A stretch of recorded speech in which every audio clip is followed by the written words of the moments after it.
குட்டி விலாகில Tuesday morning பார்க்கலாமா? இன்னைக்கு காலையில ஏஞ்சி வந்ததும் கொஞ்சம் படபடப்பாவே இருந்தது. ஒரு குட்டி கனவு தான். ஆனா அந்த கனவு இவ்ளோ நம்மள பதட்டப்படுத்துமா அப்படின்னு கேட்டா, சத்தியமா எனக்கு தெரியாது.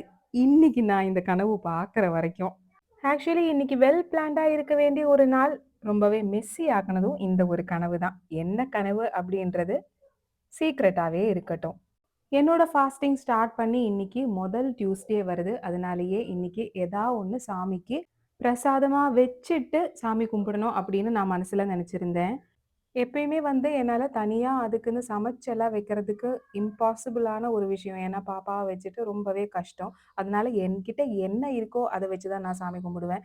இன்னைக்கு 2 பேருமே வீட்ல இருந்தாங்க. ஆனா கூட எனக்கு நிம்மதியா, எனக்கு மனசுக்கு திருப்தியா எப்படி சாமி கும்பிடணுமோ, அந்த மாரியே கும்பிடணும் அப்படின்ற ஒரு கட்டாயம் மாரி இருந்தது. அதே மாரி நான் நல்லபடியா சாமி கும்பிட்டுட்டேன். ஒரு வேளை இன்னைக்கு எனக்கு சாமி கும்பிட முடியலன்னா, என் மைண்ட் எந்த அளவுக்கு அப்செட் ஆகும்னு எனக்கும் தெரியாது, கடவுளுக்கும் தெரியாது.